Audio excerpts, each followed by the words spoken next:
Inland Sports. And welcome back to the Inland Sports Show, everybody. Now, listen, coming up this Friday on Riverside TV, the fans voted, and basically what they said is they want more Ken Batdorf and the Norte Vista Braves in their life. So that's exactly what's going to happen. Norte Vista taking on Linfield Christian Friday night live on Riverside TV. So to preview that game, joining us here on the Inland Sports Show, the one and only Ken Batdorf. Coach, how does that make you feel? I mean, basically like a popularity contest. You're like the homecoming king. Everybody wants to see more of you. I don't know why. But, Coach, when you look at this contest against Linfield Christian, I know you guys are trying to, as a young squad, just kind of maybe get a couple wins under your belts, build a little confidence or maybe some momentum going into River Valley League play.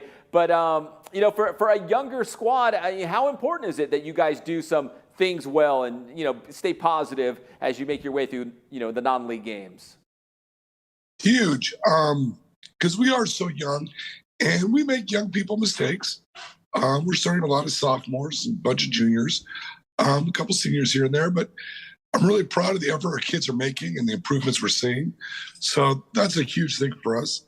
And we just take it one game at a time. Heck, we take it one practice at a time because they'll forget things from day to day. And it's like, how did you forget that? And they're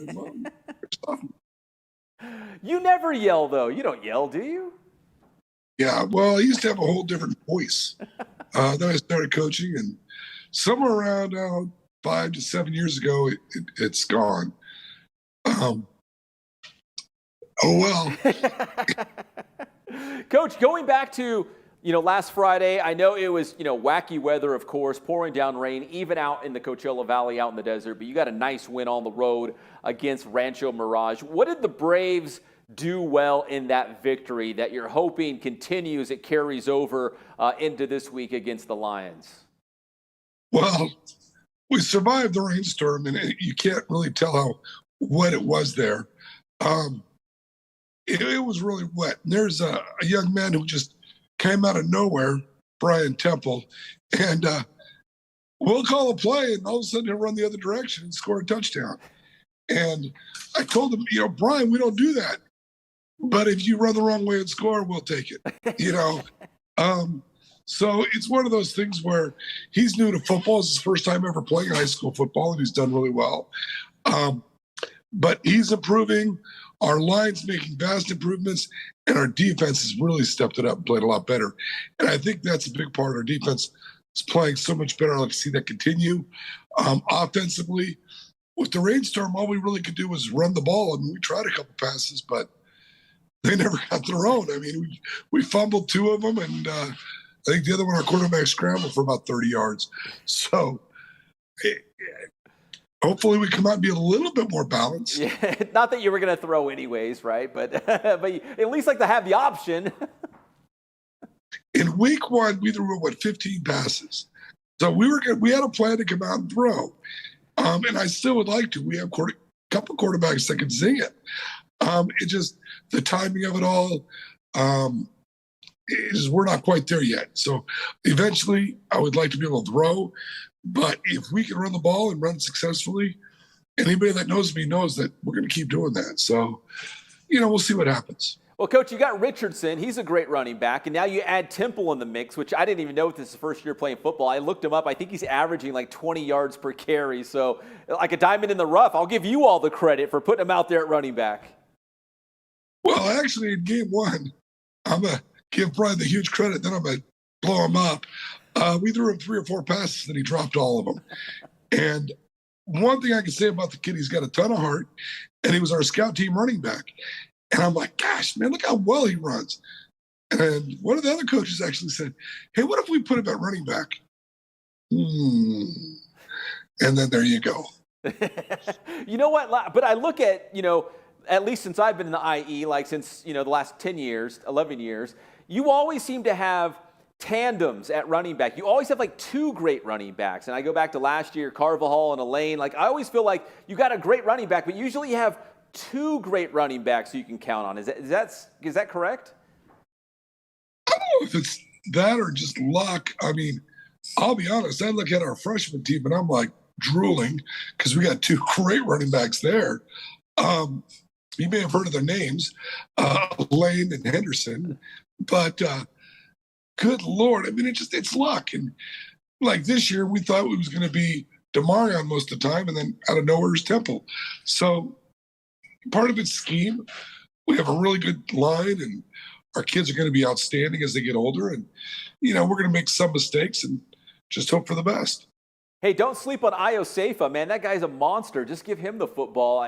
You probably do at the goal line, right? Nobody's going to tackle that guy. Some people will try. He is. He's a load. I'm not sure what his exact weight is. I think we have him listed at 240, and that might have been before lunch, but he really well. And, he's a big boy. But I don't know if you guys had the play that he made against Rancho Mirage on defense, where he made the interception and then ran it back for a touchdown.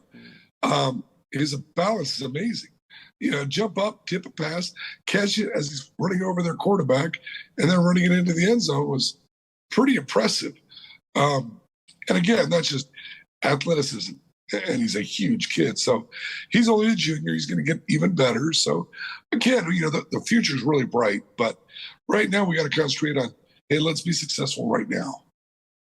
So, Coach, maybe you consider this a challenging season, but is it rewarding just seeing like the direction of where the team is going from where it started, maybe going back to the Hesperia game to where you guys are right now? At least you're trending in the right direction. You guys are making improvements that maybe by the end of the regular season, the team will be where you want it.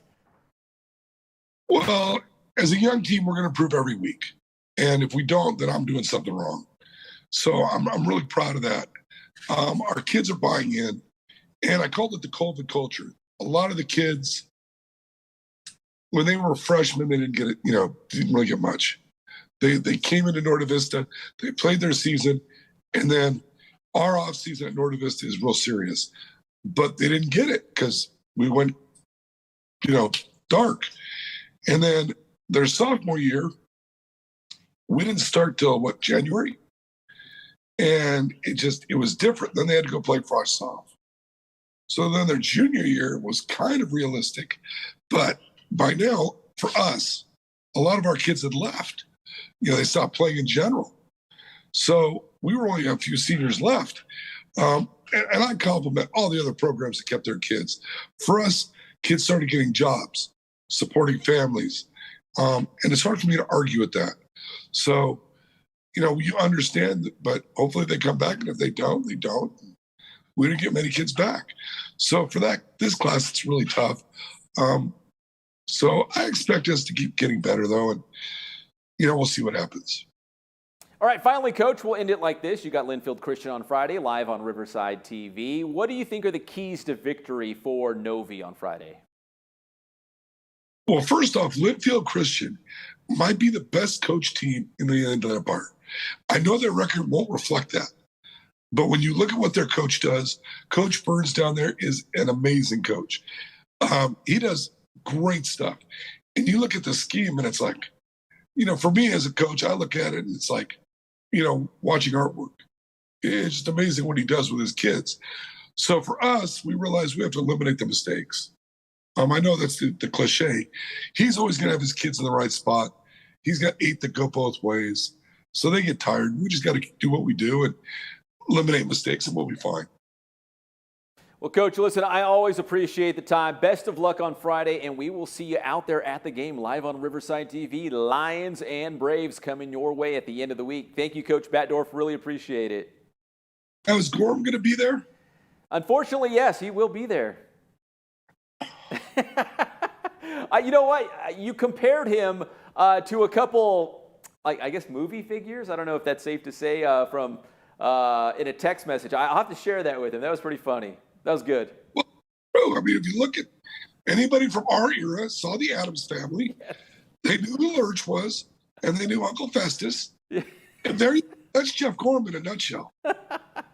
You're right. I mean, that's him. You put them together, that you got Jeff Gorham, right? So, yeah, so Jeff will be there. I'll be there. The whole Riverside TV crew will be there. And again, the fans voted. They wanted to see you guys play on Friday night. You actually beat Murrieta Valley versus King. So congratulations, Coach. I have no idea why, but thank you very much. I appreciate it. And hopefully we can come out and just represent our school and our community and do a great job. All right, that's Norte Vista head coach Ken Batdorf here on the Inland Sports Show. Thanks so much, Coach. We really appreciate it. Inland Sports.